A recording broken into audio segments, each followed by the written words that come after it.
Welcome to student. Today I take BSc second year class paper second organic chemistry. जैसा कि मेरी previous video में आपने देखा था, मैंने फिनॉल चैप्टर स्टार्ट किया था जिसमें हम फिनॉल का क्लासिफिकेशन, उसके फॉर्मेशन के डिफरेंट मेथड्स की स्टडी हम कर चुके थे। एसिडिटी ऑफ फिनॉल से रिलेटेड हमने डिस्कशन करा था। यहाँ आज इस वीडियो में हम फिनॉल की कुछ इम्पॉर्टेंट केमिकल रिएक्शंस देखेंगे। वैसे फ़िनॉल की केमिकल रिएक्शन को हमने 3 में कैटेगराइज करा है, जिसमें फ़िनॉल की सिर्फ वे रिएक्शन को हमको डिस्कशन करना है जिसमें उसका OH ग्रुप पार्टिसिपेट करता है।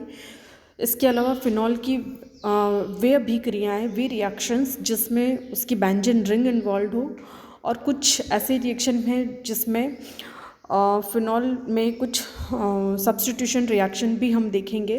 तो इसी क्रम में हम फर्स्ट रिएक्शन स्टार्ट कर रहे हैं जिसमें that chemical reaction of phenol in which the hydroxide group OH group show the chemical reaction. इसी क्रम में फर्स्ट रिएक्शन है reaction of phenol with alkyl halide. Aromatic ether के फॉर्मेशन की यह एक बहुत ही इम्पॉर्टेंट रिएक्शन है जिसमें सबसे पहले हम फिनॉल की रिएक्शन NaOH सोडियम हाइड्रोक्साइड से करवाते हैं। तो सोडियम फिनॉक्साइड हमें मेन प्रोडक्ट के रूप में मिलता है। यहाँ फिनॉल और NaOH की रिएक्शंस में वाटर मॉलिक्यूल का रिमूवल होता है और सोडियम फिनॉक्साइड बनता है। ये सोडियम फिनॉक्साइड की रिएक्शन जब हम एल्किल हैलाइड से करवाते हैं तो NaX उप उत्पाद के रूप में, साइड प्रोडक्ट के रूप में रिमूव हो जाता है, और एल्कोक्सी बेंजीन जिसे हम एरोमेटिक ईथर भी कह सकते हैं, उसका फॉर्मेशन होता है।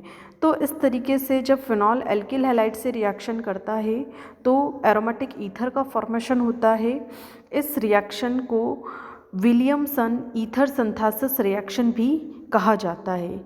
इसी रिएक्शन से हम एनिसोल, फेनिटोल नाम के एरोमेटिक ईथर का फॉर्मेशन कर सकते हैं।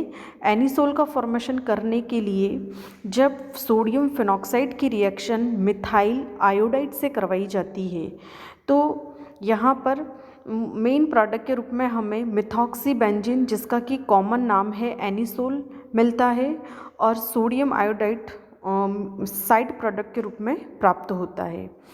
इसी क्रम में यदि हमको फेनिटोल का फॉर्मेशन करना है, फेनिटोल भी एक तरीके का एरोमेटिक ईथर है जिसका IUPAC नाम है इथॉक्सी बेंजीन। उसका फॉर्मेशन करने के लिए सोडियम फिनॉक्साइड की रिएक्शन इथाइल ब्रोमाइड से कराई जाती है जिसमें NaBr साइड प्रोडक्ट के रूप में और फेनिटोल मुख्य मेन प्रोडक्ट के रूप में हमें प्राप्त होता है।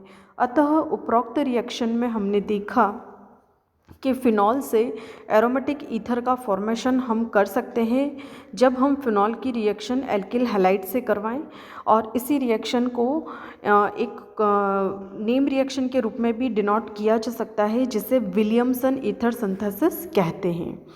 इसी क्रम में हम फ़िनॉल की सेकेंड रिएक्शन का डिस्कशन करते हैं जिसमें फ़िनॉल की रिएक्शन जब हम अमोनिया के मॉलिक्यूल से करवाते हैं, जिंक क्लोराइड इस रिएक्शन को कैटलाइज करता है, और इस रिएक्शन का जो टेम्परेचर है हम 300 डिग्री सेंटीग्रेड रखते हैं।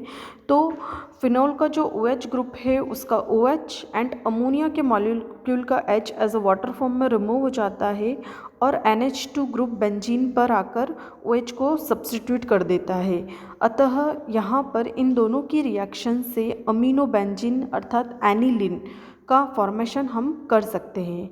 अतः इसमें भी, इस रिएक्शन में भी हमने देखा है कि फिनॉल का OH ग्रुप मेनली रिएक्शन में पार्टिसिपेट कर रहा है और प्रोडक्ट का फॉर्मेशन कर रहा है। ये दोनों ऐसी रिएक्शन है जिसमें फिनॉल का OH ग्रुप इन्वॉल्व हो रहा है। इसी क्रम में हम फिनॉल की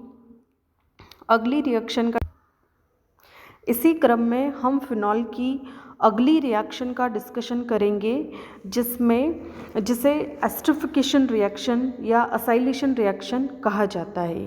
एस्टरिफिकेशन रिएक्शन बहुत ही कॉमन रिएक्शन है जिसमें मेन प्रोडक्ट के रूप में एस्टर का फॉर्मेशन होता है जब भी हम किसी एसिड, ऑर्गेनिक एसिड या एसिड डेरिवेटिव की रिएक्शन अल्कोहल या फिनॉल से करवाते हैं तो मेन प्रोडक्ट के रूप में एस्टर का फॉर्मेशन होता है। इसी रिएक्शन को एस्टरिफिकेशन रिएक्शन कहते हैं। जब भी हम फिनॉल की रिएक्शन एसिटल क्लोराइड, जिसका IUPAC नाम इथेनॉल क्लोराइड भी है, उससे हम करवाते हैं तो यहाँ पर फिनॉल का H और एसिटिल क्लोराइड का Cl HCl के मैनर में साइड प्रोडक्ट के रूप में रिमूव हो जाता है और फेनिल एसीटेट मेन प्रोडक्ट के रूप में हमें प्राप्त होता है, जो कि एक तरीके का एस्टर है। इस रिएक्शन को एस्टरिफिकेशन रिएक्शन कहते हैं। इस रिएक्शन में हमने देखा कि फिनॉल का H हट रहा है और असाइल ग्रुप H को सब्स्टिट्यूट कर रहा है, अतः इस रिएक्शन को असाइलेशन रिएक्शन भी कहा जाता है। यहाँ पर एस्टरिफिकेशन रिएक्शन के द्वारा जो प्रोडक्ट हमको मिल रहा है, जिसका नेम है फेनिल एसीटेट, यह फेनिल एसीटेट एक तरीके का एरोमेटिक एस्टर है, जो एक बहुत ही इम्पॉर्टेंट नेम रिएक्शन शो करता है, जिसे फ्राइस रीअरेंजमेंट रिएक्शन कहते हैं। फ्रिस पुनर्विन्यास अभिक्रिया। इस पुनर्विन्यास अभिक्रिया में, जैसा कि नाम से ही दिख रहा है, जो एरोमेटिक एस्टर यहाँ पे है, जो कि फेनिल एसीटेट है, उसमें जो असाइल ग्रुप है CH3C डबल बॉन्ड O, उसका ऑर्थो एवं पैरा पोजीशन पर रीअरेंजमेंट होता है और हमें एरोमेटिक एस्टर से एक तरीके का डिफरेंट टाइप का उत्पाद हमको मिलता है। अतः इस रिएक्शन को फ्राइस रीअरेंजमेंट रिएक्शन कहते हैं। जब भी फेनिल एसीटेट के मॉलिक्यूल को फेनिल एसीटेट के मॉलिक्यूल को एल्यूमिनियम क्लोराइड के प्रेजेंस में हीट किया जाता है, तो जो असाइल ग्रुप है उसका ऑर्थो एवं पैरा पोजीशन पर माइग्रेशन हो जाता है और इस तरीके से फेनिल एसीटेट का molecule O hydroxy acetophenol and P hydroxy acetophenone में कन्वर्ट हो जाता है। अतः इस रिएक्शन में हमने देखा कि फेनिल एसीटेट का मॉलिक्यूल एरोमेटिक, जो कि एक तरीके का एरोमेटिक एस्टर है, उससे असाइल ग्रुप का ऑर्थो एंड पैरा पोजीशन पर माइग्रेशन से हाइड्रोक्सी कीटोन टाइप का मॉलिक्यूल बनता है। इस रीअरेंजमेंट रिएक्शन को ही फ्राइस रीअरेंजमेंट रिएक्शन कहते हैं। तो इस तरीके से हमने देखा कि एस्टरिफिकेशन रिएक्शन से बना हुआ प्रोडक्ट किस तरीके से फ्राइस रीअरेंजमेंट रिएक्शन में इन्वॉल्व होकर दो अलग अलग तरीके के ऑर्थो और पैरा कंटेनिंग प्रोडक्ट में कन्वर्ट हो जाता है। इसकी रिएक्शन की आगे, इससे आगे की रिएक्शन मैं मेरे नेक्स्ट वीडियो में एक्सप्लेन करूँगी। Okay, thanks.